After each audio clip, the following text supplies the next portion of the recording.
Hi there, my name is Sarah Martinez and I'm 32 years old. This past weekend was supposed to be just another ordinary family gathering at my mother-in-law's house. You know, the kind where we'd all sit around, catch up, and the kids would play together. I was actually looking forward to it, despite the fact that my relationship with Patricia, my mother-in-law, has always been a bit complicated. She's never quite warmed up to me, but I've always tried to keep the peace for my husband David's sake, and for our 8-year-old daughter Emma. But as I was getting Emma ready that morning, she asked me something that made my heart sink. "Mom, why does Grandma Patricia always act different with me than with Tyler and Madison?" I didn't know how to answer that question because honestly, I'd been wondering the same thing for years. Before I dive into what happened that day, let me know in the comments where you're watching from, and don't forget to hit that like button and subscribe if you enjoy real family stories. Trust me, you'll want to stay for how this unfolds, because what happened next changed everything about our family dynamics forever. Let me take you back to the beginning so you understand the full picture of our family situation. David and I met at Northwestern University 12 years ago. We were both studying different majors, but we kept running into each other at the campus coffee shop. He was this sweet, quiet engineering student, and I was working toward my teaching degree. We fell in love over late-night study sessions and shared dreams about the future. Our wedding was beautiful, though I could tell Patricia wasn't thrilled about David's choice. She never said anything directly, but there were little comments here and there about how different our families were. You see, I'm Mexican-American, and my parents immigrated to the United States when I was just 2 years old. My family is warm, loud, and we show love through food hugs and constant communication. Patricia's family is more reserved, more focused on appearances and social status. Patricia herself is quite accomplished. She spent most of her career as a marketing director for a major corporation in Chicago. She's the type of woman who has everything perfectly organized, from her immaculate house to her carefully planned family gatherings. She's strong-willed and has very definite opinions about how things should be done. When David and I got married, she made it clear that she expected me to adapt to their family's way of doing things. Emma came along 2 years after our wedding, and she's honestly the light of our lives. She's got David's thoughtful nature and my stubborn streak, which sometimes gets her into trouble, but she's also incredibly kind and smart. She speaks both English and Spanish fluently, thanks to spending time with my parents, and she's always been curious about everything around her. The other grandchildren are Tyler, who's 10 and belongs to David's older brother Mark, and Madison, who's 7 and is David's sister Jessica's daughter. Tyler is a typical 10-year-old boy full of energy and sometimes a little mouthy, but basically a good kid. Madison is the baby of the group and has always been Patricia's obvious favorite. She's got blonde curls and blue eyes, and she knows exactly how to charm her grandmother. Our current life is pretty stable. David works as a software engineer for a tech company downtown, and I teach 3rd grade at the local elementary school. We're solidly middle class, we own our home, and we've always been able to provide well for Emma. We're not wealthy by any means, but we're comfortable and happy. But over the years, I started noticing things that bothered me. Patricia would buy Tyler and Madison expensive birthday gifts like designer clothes or the latest gadgets, but Emma would get something much simpler, like a book or a small toy. During family photos, Patricia would somehow manage to position herself so that I was either partially cut out or standing at the edge. She remembered Tyler's soccer games and Madison's dance recitals, but she'd somehow forget about Emma's school plays or art shows. The most hurtful incident happened last Thanksgiving. We were all gathered around the dinner table and my parents had joined us for the meal. Emma was excitedly telling everyone about a project she'd done at school, switching between English and Spanish as she sometimes does when she gets excited. Patricia looked directly at her and said, "Emma dear, you don't look or sound like anyone else in this family. Perhaps you should stick to English when you're here." The whole table went quiet. My mother's face went pale and I felt like I'd been slapped. David, as usual, tried to smooth things over later by saying his mother didn't mean anything by it, that she was just old-fashioned about language. But I knew better. I knew exactly what she meant, and so did everyone else at that table. That night I held Emma as she cried, asking me why Grandma Patricia didn't like her. I didn't know what to say because I was asking myself the same question. About a week before this particular family gathering, I started noticing some unusual behavior from Patricia. She called the house one evening while I was giving Emma a bath, and I could hear David talking quietly on the phone. When I came downstairs, he quickly ended the call and seemed a bit flustered when I asked who it was. "Just Mom," he said, not meeting my eyes. "She's planning something special for the kids at Sunday dinner." Emma overheard this and immediately perked up. Something special like what, Daddy? David just smiled and ruffled her hair. It's a surprise, sweetheart. You'll have to wait and see. For the rest of the week, Emma could barely contain her excitement. She kept asking me what I thought Grandma Patricia might have planned, and honestly, I was hoping that maybe Patricia was finally going to make an effort to include Emma the way she did with Tyler and Madison. Maybe I'd been too sensitive about things. Maybe this was Patricia's way of making amends. But then I had an encounter that made me suspicious all over again. I was running errands downtown on Thursday afternoon when I saw Patricia coming out of the Apple store carrying 2 large bags, the kind of bags you get when you've made a significant purchase. When she saw me, she looked genuinely flustered, almost guilty.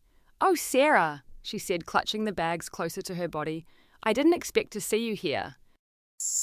"Just running some errands," I replied, trying to peek at what she was carrying. "Looks like you've been doing some shopping too." She shifted the bags away from my view. "Just picking up some things. Nothing important." The conversation felt awkward and forced, and I walked away with a strange feeling in my stomach. Patricia never acted nervous around me. If anything, she was usually overly confident and somewhat condescending. This flustered version of her was completely out of character. That evening, I tried talking to David about it, but he brushed off my concerns. "Mom can spend her money however she wants," so he said. "Besides, you don't even know what she bought." But I had a pretty good idea, especially after I got a call from Jessica, David's sister, on Friday afternoon. We don't talk often, but she called to ask if Emma was excited about Sunday. "She's been talking about the surprise all week," I told her. There was a pause on Jessica's end. "Oh well, I hope she—" Jessica started, then stopped. "I mean, Tyler's been going on and on about getting his first iPhone. He's been begging Mark for months, but Mark thinks he's too young. Mum thinks differently, I guess." "iPhone," I repeated, feeling that familiar knot forming in my stomach. "Oh," Jessica said quickly, and I could hear the realization in her voice.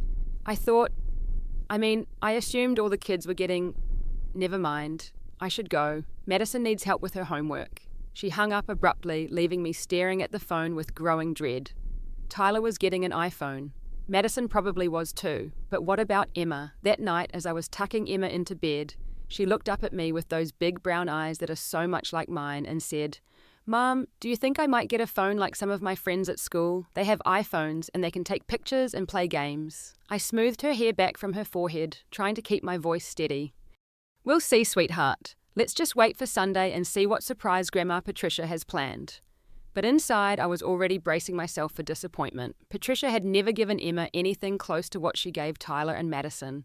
Why would this time be any different? On Saturday, I noticed David getting several text messages that he'd read quickly and then delete. When I asked him about it, he said it was just work stuff, but I could tell he was lying. He'd get this particular look on his face whenever he was trying to hide something from me, usually something related to his mother. That night, I found myself scrolling through Patricia's Facebook page, something I rarely did because it usually just made me angry. Sure enough, she'd posted something the day before. "Can't wait to spoil my precious grandchildren tomorrow. Some kids are so deserving of special treats." She'd tagged Tyler and Madison in the post. Emma wasn't mentioned anywhere. I showed the post to David and he got defensive immediately. "You're reading too much into a Facebook post, Sarah. Mum loves Emma." "Does she?" I asked. "Because I'm having trouble seeing evidence of that." We went to bed angry that night, sleeping on opposite sides of our king-size bed with an ocean of tension between us. I lay awake for hours staring at the ceiling and trying to prepare myself for what I feared was coming. But nothing could have prepared me for how cruel Patricia would actually be. Sunday morning arrived grey and drizzly, matching my mood perfectly. Emma bounced out of bed early, already talking about the day ahead. She'd picked out her favourite dress, the blue one with little flowers that my mother had bought her, and she'd spent extra time brushing her hair until it shined. "I made cookies for Grandma Patricia yesterday," she announced, pointing to the container on the kitchen counter, "and I finished the picture I was drawing for her." Sen, ein Stückchen. She showed me the drawing she'd been working on all week. It was a family portrait with stick figures, but she'd been so careful with the details. There was Patricia in the centre, surrounded by David, Tyler, Madison, and Emma herself. Everyone in the picture was holding what looked like a phone, and they all had big smiles. At the bottom, in her careful 8-year-old handwriting, she'd written, "Happy family with new phones." Looking at that picture, I felt like someone was squeezing my heart. Emma had no idea what was coming. She'd drawn herself right into that fantasy, believing she belonged there just like everyone else. David was quiet during breakfast, which was unusual for him. Normally, he'd be joking around with Emma, asking her about her plans for the day, or helping her get excited about seeing her cousins. Instead, he kept checking his phone and avoiding eye contact with both of us. The drive to Patricia's house took 25 minutes, and Emma chatted the entire way. She talked about school, about her friends, about the book she was reading, and about how excited she was for the surprise. David and I barely spoke to each other. Patricia lives in a beautiful colonial-style house in one of the nicer suburbs. She's always been proud of her home, with its perfectly manicured lawn and expensive furniture. When we pulled into the driveway, I could see Mark's car and Jessica's SUV were already there. Tyler and Madison came running out to greet us as soon as we parked. "Emma!" Madison squealed, giving her cousin a hug. "We've been waiting for you." But I noticed that both Tyler and Madison seemed different somehow. More excited than usual, but also nervous. Tyler kept glancing back at the house, and Madison was practically bouncing on her toes. Patricia opened the front door before we even reached it, which was also unusual. Normally, she'd wait for us to ring the bell and then take her time answering it. Today, she was right there wearing one of her expensive blouses and a smile that didn't quite reach her eyes. "David, sweetheart?" she said, pulling my husband into a hug. Then she turned to Emma with a much more restrained greeting. "Hello, Emma. Don't you look nice today?" Emma beamed and held up her container of cookies. "I made these for you, Grandma Patricia. They're chocolate chip, your favorite." Patricia took the container with what seemed like genuine appreciation. "How thoughtful. Thank you, dear." As we walked into the house, I couldn't help but notice several large gift bags sitting on the dining room table. They were the kind of bags you get from expensive electronics stores, and there were definitely more than one. My stomach started churning again. Mark and Jessica were in the living room with their spouses, and everyone greeted us with what felt like forced cheerfulness. Even Mark, who's usually pretty laid back, seemed tense. Jessica kept giving me these sympathetic looks that made me even more nervous. "Well," Patricia announced once we were all gathered, "let's have some lunch first, and then we'll get to the surprises." Lunch was Patricia's usual elaborate spread. She'd made roast beef with all the trimmings, homemade rolls, 3 different side dishes, and a fancy salad. She's always been a good cook, and normally I'd appreciate the effort she put into these meals. But today I could barely taste anything. During the meal, Patricia focused most of her attention on Tyler and Madison. She asked Tyler about his baseball team and praised his recent report card. She complimented Madison on her new haircut and asked about her dance classes. When she turned to Emma, her questions were much more perfunctory. "How is school going, Emma?" "Really good, Grandma Patricia. I got an A on my science project about butterflies, and my teacher said it was one of the best in the class." "That's nice, dear," Patricia replied, but she was already turning back to Tyler to ask him about his upcoming game. I watched Emma's face fall slightly, but she recovered quickly and tried to join the conversation by telling Tyler about butterflies she'd seen in our backyard. Tyler, to his credit, seemed interested, but Patricia interrupted to ask him about something else entirely. David was being unusually quiet throughout the meal, barely participating in the conversation and avoiding my eyes completely. I was getting more anxious by the minute, and I could tell that Emma was starting to pick up on the tension in the room. After lunch, Patricia stood up with that particular smile she gets when she's about to be the center of attention. "Now," she announced, "it's time for those special surprises I mentioned."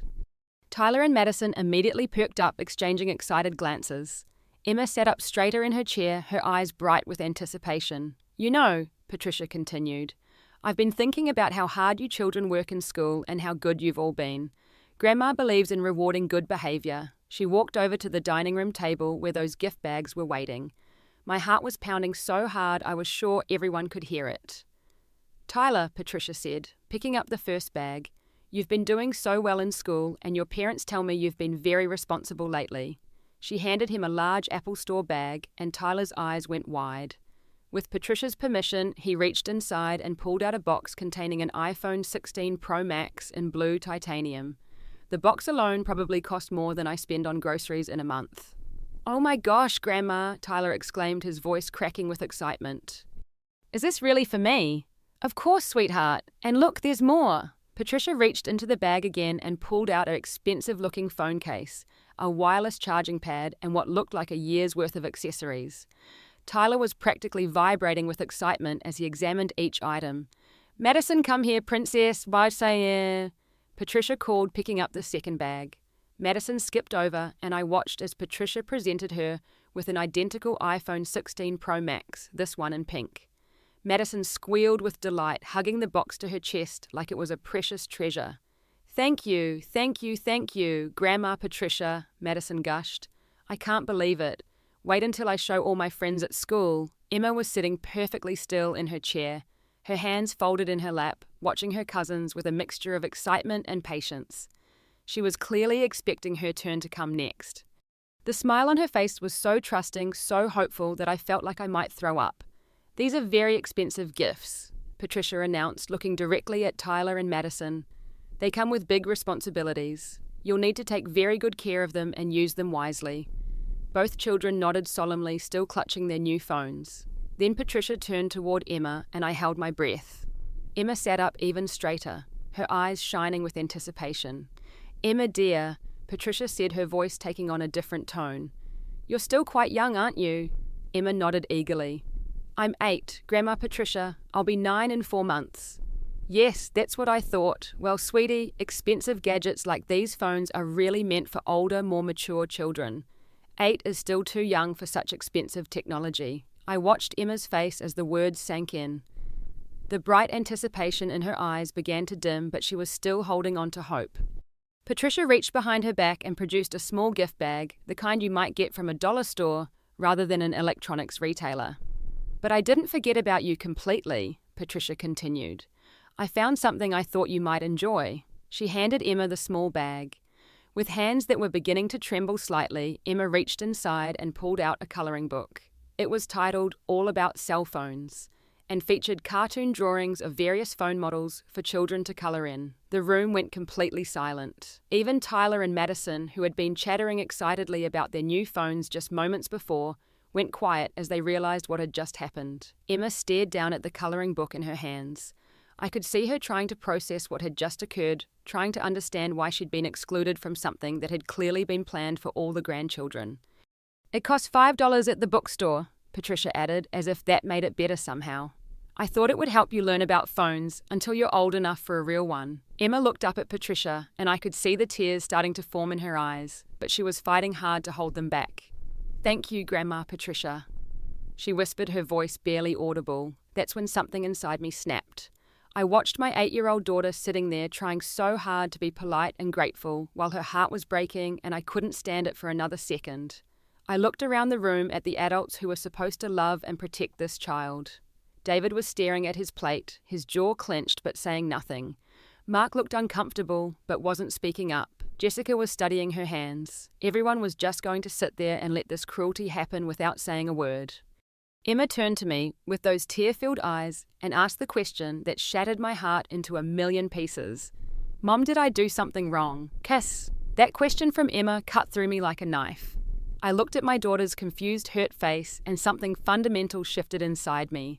I couldn't sit there for one more second and watch her be treated like she didn't matter. I stood up from my chair, and everyone in the room turned to look at me. My hands were shaking, but my voice was steady when I spoke. Patricia, I need to ask you something, and I want an honest answer. Patricia looked surprised by my direct tone. She was used to me staying quiet during family gatherings, usually deferring to David to handle any conflicts. Why didn't Emma get a phone? I already explained that, Patricia replied coolly. She's too young for such expensive technology. But Madison is only 7, I pointed out. She's younger than Emma. Madison is more mature for her age, Patricia said without missing a beat. More mature, I repeated, my voice getting stronger. Emma gets straight A's in school. She's responsible enough to do her own homework, help with chores around the house, and take care of our dog. What exactly makes Madison more mature? Patricia's face was starting to flush, which usually meant she was getting angry. I don't appreciate being questioned about my gift-giving choices in my own home. And I don't appreciate watching my daughter be excluded and humiliated in front of her family. The room was dead silent now. Even Tyler and Madison had stopped looking at their new phones and were watching the confrontation unfold. This isn't the first time, I continued, my voice getting louder. Emma gets smaller birthday gifts than Tyler and Madison. She gets left out of photos. You remember every detail about Tyler's baseball games and Madison's dance recitals, but you can't be bothered to ask about Emma's school activities. You make comments about how she doesn't look like the rest of the family. You criticize her for speaking Spanish with my parents. Sarah, David said quietly, finally speaking up. Maybe we should discuss this privately. No, David, I said, turning to face my husband. I've been discussing this privately with you for years, and nothing has changed. Your mother just handed expensive gifts to 2 children and gave our daughter a $5 coloring book while telling her she's not mature enough for what they got. This isn't about age or maturity, and we all know it. Patricia stood up, her face now red with anger. I will not be spoken to this way in my own home. I spend my money however I choose, and I don't need to justify my decisions to you. You're right, I said. It is your money, and you can spend it however you want. But Emma is your granddaughter, whether you want to acknowledge it or not. She's David's daughter. She's part of this family, and she deserves to be treated like it. She's not my granddaughter the same way Tyler and Madison are. Patricia snapped, and the mask finally came off completely. The room went dead quiet. Even Patricia seemed shocked by her own words, but it was too late to take them back. What exactly does that mean? I asked, though I already knew the answer. Patricia tried to backtrack. I just meant that blood relationships are different, and Emma isn't. Emma isn't what, Patricia?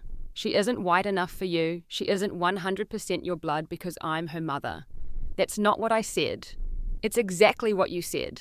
I walked over to where Emma was still sitting, clutching that pathetic coloring book. Come on, sweetheart. We're going home. Emma looked up at me with relief in her eyes. I think part of her had been hoping I'd rescue her from this situation. Sarah, wait, David said, standing up. You're overreacting. Mom didn't mean it the way it sounded. I turned to face my husband, and he must have seen something in my expression that made him take a step back. David, your mother just told us that Emma isn't really her granddaughter because she's not 100% Martina's blood.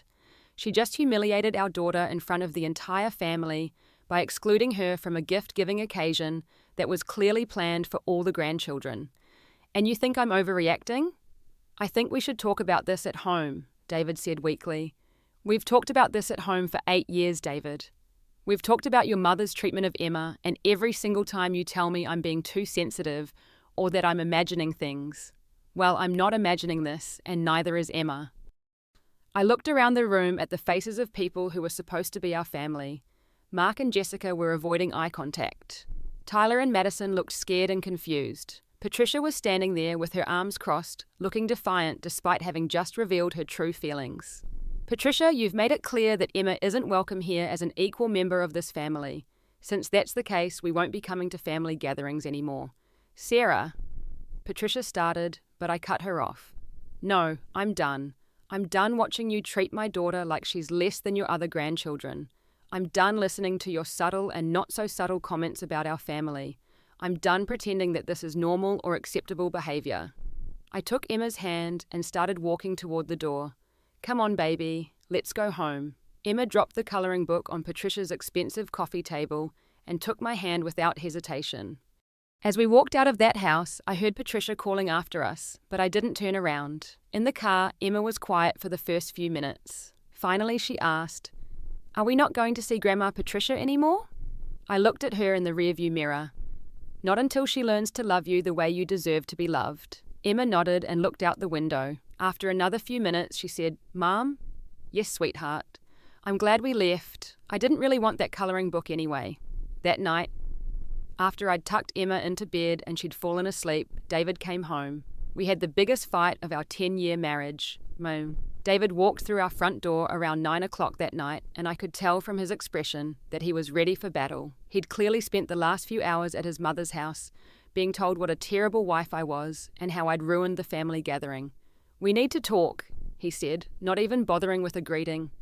Yes, we do, I agreed, following him into our living room. He sat down heavily on the couch, running his hands through his hair in frustration. Sarah, what you did today was completely out of line. You embarrassed my mother in front of the whole family. I stared at him in disbelief. I embarrassed your mother. David, did you see what happened to Emma today? Mum was just trying to be responsible about expensive gifts.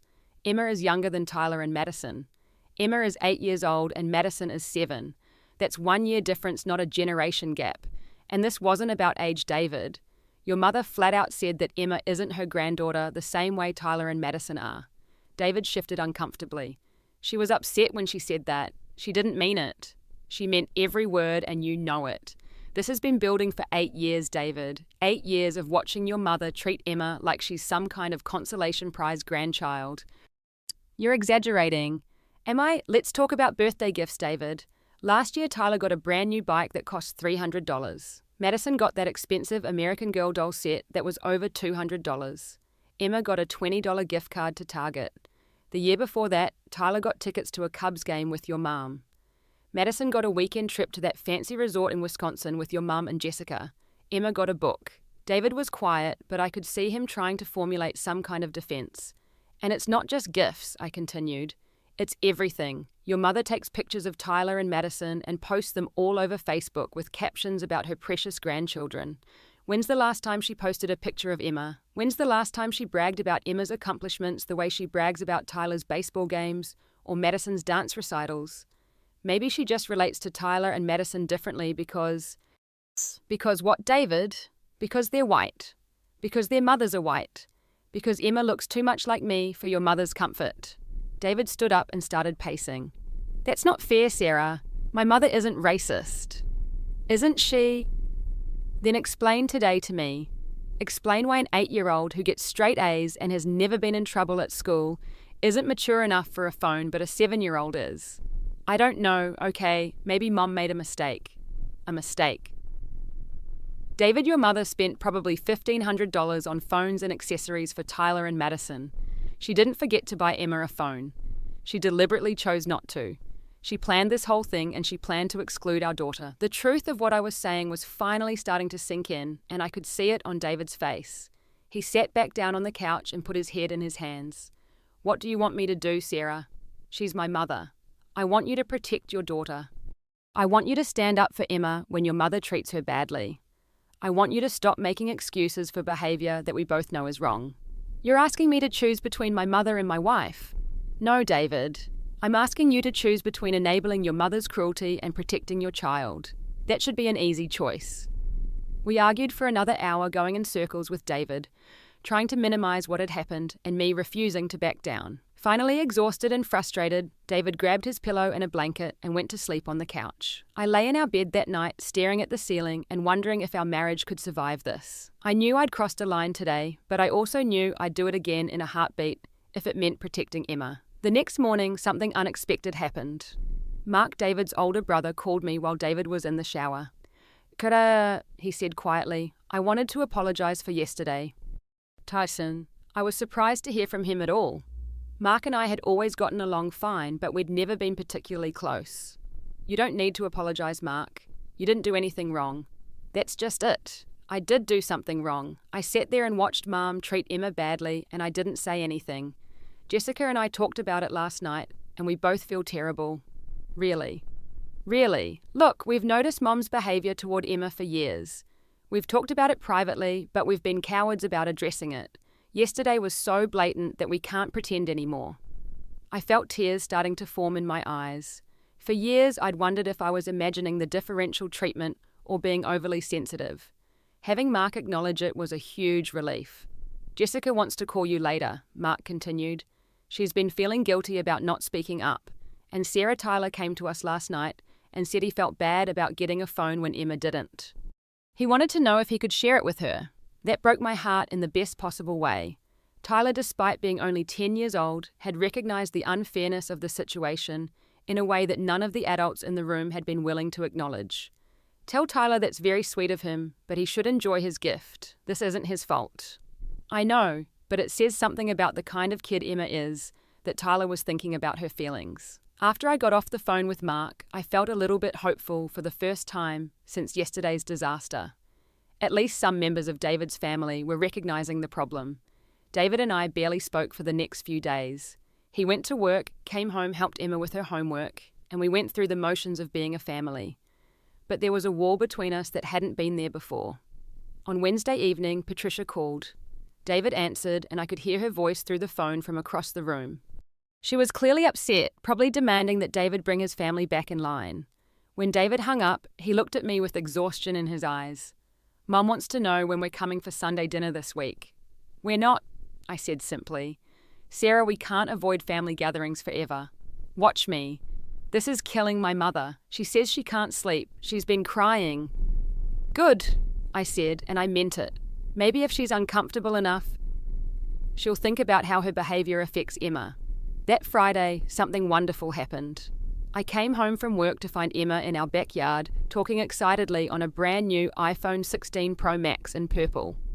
I looked around confused until I saw David standing by our back door with a small smile on his face. You bought her a phone, I asked. I did. I've been thinking about what you said and you were right. Emma deserves the same treatment as Tyler and Madison. She deserves better than what she got from my mother. Emma ran over to us, practically glowing with excitement. Mum, look, Daddy got me my own phone. It's purple, my favorite color. And look, he got me this case with butterflies on it. I looked at David, feeling a mix of love and relief. David, this must have cost... It doesn't matter what it cost. She's worth it. She's always been worth it. That night, after Emma had gone to bed, clutching her new phone like a treasure, David and I had the most honest conversation we'd had in years. I owe you an apology, he said. I've been making excuses for my mother's behavior because it was easier than dealing with the truth. What truth? That my mother has never accepted you or Emma as full members of our family, that she's been cruel and discriminatory, and I've been letting it happen because I didn't want to rock the boat. I could see how much it cost him to admit this. David had always been close to his mother, and recognizing her flaws was painful for him. I've made an appointment with a therapist, he continued. I need to understand why I've been prioritizing my mother's feelings over my wife's and daughter's well-being. I reached over and took his hand. We can work through this, David, but Emma has to come first from now on. She will, he promised. I swear to you she will. 6 months have passed since that awful Sunday at Patricia's house, and our lives have changed in ways I never could have imagined. The most important change is in Emma herself. She's become more confident, more secure in herself, and she's stopped asking those heartbreaking questions about why Grandma Patricia doesn't seem to like her. Emma loves her phone, not just because it's an expensive gadget, but because of what it represents. When I gave it to her with a note that said, "From someone who truly loves you," she understood that she was valued and cherished exactly as she is. She's used it to video call my parents in California, to take pictures of her artwork and school projects, and to text with friends from school. But more importantly, she's used it to document her own life and her own worth. David has been going to therapy every week, and the changes in him have been remarkable. He's learnt to recognize the patterns of behavior that allowed him to enable his mother's treatment of Emma. He's also learnt to prioritize our immediate family over his extended family's expectations. It hasn't been easy for him, but he's committed to doing the work. About 3 months ago, Patricia reached out through David asking if she could see Emma again. She claimed she wanted to apologize and make things right. David, still in therapy and learning to set boundaries, told her that any apology would need to be sincere and specific, and that she'd need to acknowledge the harm she'd caused before we'd even consider allowing contact. When Patricia couldn't bring herself to admit what she'd done wrong, or why it was hurtful, we knew she hadn't actually changed. She wanted access to Emma without having to acknowledge her own behavior or make any real changes. That told us everything we needed to know about her willingness to do better. Emma surprisingly has handled all of this with remarkable maturity. When David explained that Grandma Patricia wasn't ready to be the kind of grandmother Emma deserved, Emma simply nodded and said, "That's okay, Daddy. I have abuela and abuelo who love me just the way I am." She was right. My parents have stepped up in ways that have filled my heart with gratitude. They video call Emma every Sunday, they remember every school event and achievement, and they make her feel like the center of their world when we visit them. Emma has never lacked for grandparental love. It's just that Patricia chose not to be part of providing it. Our relationship with Mark and Jessica has actually improved through all of this. They've made genuine efforts to include Emma more intentionally in family activities, and Tyler and Madison have followed their parents' lead in treating Emma like a true cousin and friend. The kids have group video calls now, and Tyler has kept his promise to include Emma in games and conversations when they're together. David's relationship with his mother has been permanently altered, but he's learned that protecting his immediate family is more important than maintaining peace with extended family members, who can't treat all family members with equal respect and love. It was a painful lesson for him, but an important one. Emma has started a journal where she writes about her daily experiences and her feelings. One entry, which she showed me with pride, said, "Today I realized that I don't need everyone to love me the same way. I just need the people who really matter to love me for who I really am. Mommy and Daddy and Abuela and Abuelo do that. That's enough. Reading those words written in her careful 8-year-old handwriting, I knew that she was going to be just fine. Better than fine, actually. She was going to grow up knowing her own worth and refusing to accept less than she deserved from the people in her life. As for me, I've learned that sometimes protecting the people you love means disappointing the people you're supposed to love. Standing up to Patricia that day was terrifying, but it was also necessary. I refuse to raise Emma in an environment where she's made to feel lesser than or unworthy of equal treatment. We've created new traditions in our immediate family. We have Sunday dinners at home now, just the 3 of us, where we talk about our week and make plans for fun activities. We've started taking monthly trips to visit my parents, where Emma is celebrated and cherished. We've built a life that doesn't revolve around trying to earn Patricia's approval or acceptance. The most important thing Emma has learned through this experience is that family isn't just about blood relations or expensive gifts. Family is about who shows up for you when it matters most, who celebrates your successes, who comforts you when you're hurt, and who loves you unconditionally for exactly who you are. Emma learned that lesson at 8 years old, and it made her stronger and more resilient than any smartphone ever could. She knows now that her worth isn't determined by how others choose to treat her, but by how she chooses to value herself and how the people who truly love her see her value. True family isn't about shared DNA or meeting other people's expectations about who you should be. It's about mutual respect, unconditional love, and the willingness to protect each other from harm, even when that harm comes from people who are supposed to love you. Emma has that kind of family now, and she knows it. And that knowledge will carry her through whatever challenges life brings her way. Have you ever had to make a difficult choice between keeping peace with family members and protecting someone you love? I'd love to hear your stories in the comments below. If this story resonated with you, please hit the like button and subscribe for more real family stories like this one. And please share this video with anyone who might need to hear that it's okay to stand up for what's right, even when it's hard. Thank you so much for listening to my story, and remember that you deserve to be loved and valued exactly as you are, no conditions attached. Take care of yourselves and each other.